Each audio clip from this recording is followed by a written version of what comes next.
నమస్తే, welcome to ATV.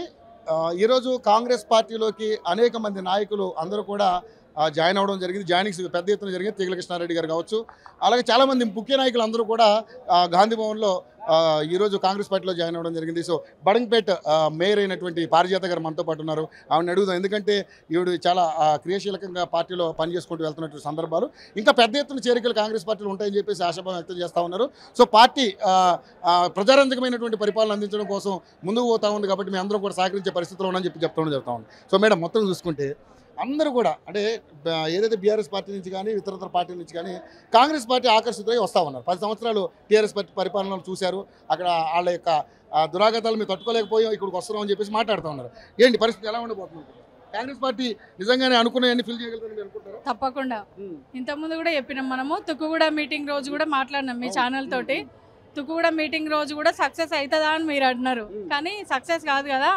Tukkuguda meeting తర్వాత Congress party అధికారంలోకి వస్తుంది. అది ఒక విజయబేరి సభ.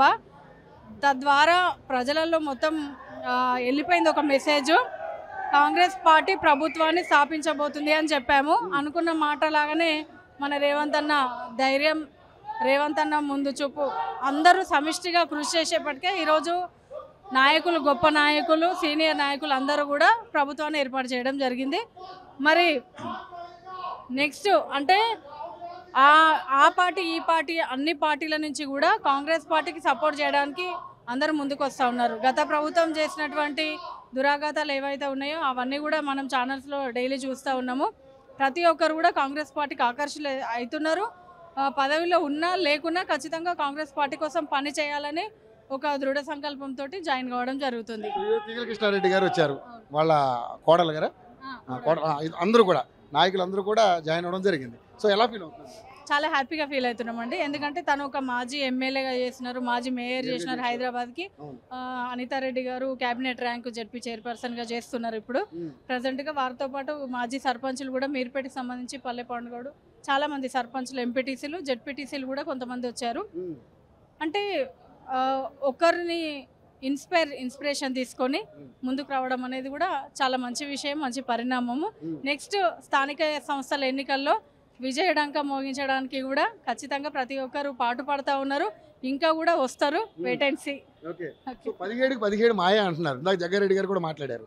సో నిజంగా పార్లమెంట్ 17 దక్కే అవకాశం ఉన్నారు కాంగ్రెస్ పార్టీ? ఖచ్చితంగా కొట్టాలనే చూడాలి కదా ఎంతైనా.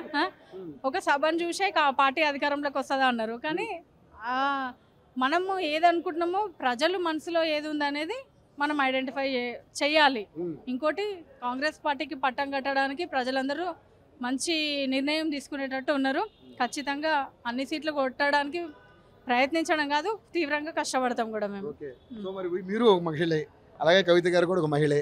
ఆ లిక్కర్ స్కామ్ ఈరోజు కేసు ఉంది, ఎలా చూస్తారు? అంటే లిక్కర్ స్కాము మాట్లాడితే ఒక ఎలక్షన్ ముందు అట్లా ఆ అంశాన్ని తీసుకొస్తున్నారు బీజేపీ వాళ్ళు కానీ బీఆర్ఎస్, ఎట్లా చూస్తారు దాన్ని? ఒక రకంగా పాజిటివ్ అనుకోవచ్చు, ఒక రకంగా నెగిటివ్. అంటే ఎలక్షన్ ముందే పెట్టడం అనేది ఒక టీఆర్ఎస్ బీజేపీ కలిసి ఆడుతున్న ఒక మాయా, ఒక డ్రామా అంతే.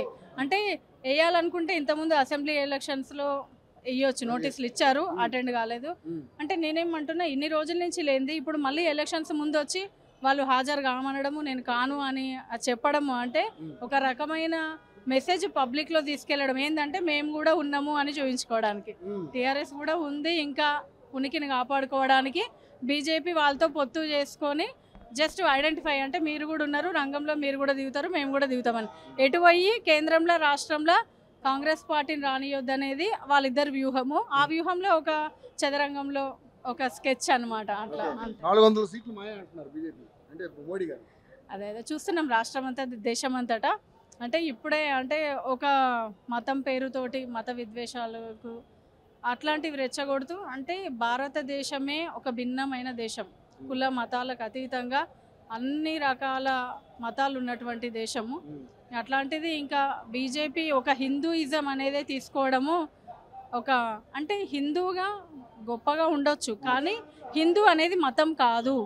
హిందూస్ మన అందరం కూడా హిందూస్. హిందూ అంటే మన భారతదేశం అనేది ఒక సమిష్టి రాష్ట్రంగా ఒక హిందూయిజం, ఇది హిందూ మతం కాదు. సో మొత్తానికైతే ఈసారి కాంగ్రెస్ పార్టీ ఈ 17 కాకుండా నెక్స్ట్ కూడా మంచి అంటే 6 గ్యారంటీల విషయంలో కొంత వ్యతిరేకత వస్తూ ఉన్నది. ఎందుకంటే కొన్ని 2 అయితే ప్రవేశపెట్టడం, ఇంకో 2 కూడా ప్రవేశపెట్టబోతున్నారు. రైతు బంధు విషయంలో కాస్త వ్యతిరేకత వస్తుంది. ఎలా చూస్తారు? కాస్త వ్యతిరేకత వస్తుంది. రైతు బంధుది కూడా కొంచెం ఆలోచన చేసి చేస్తారు. ఈ మిగతా ఈ 2 స్కీములు కూడా రేపు జరగబోయే మీటింగ్లో కూడా వాటిని సక్సెస్ఫుల్గా రన్ చేయడానికి ప్రజల్లోకి తీసుకెళ్ళడానికి కృషి చేస్తున్నారు. ఇప్పుడు 10 సంవత్సరాలు ఉన్నారు. 10 సంవత్సరాల్లో ఎన్ని చేసినారు? దళిత బంధు ఎంతమందికి ఇచ్చినారు?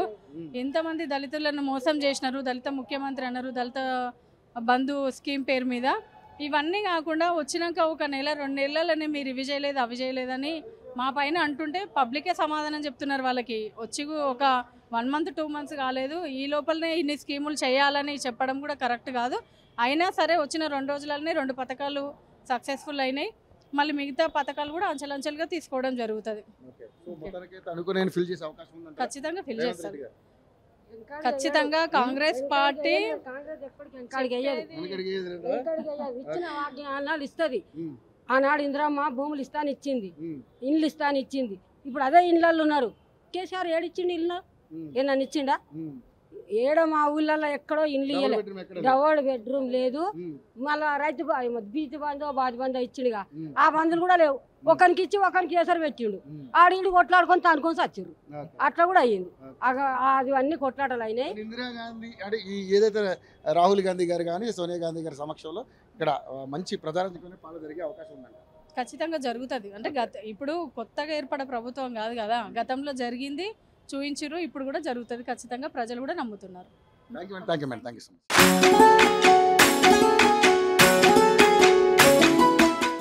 మచ్.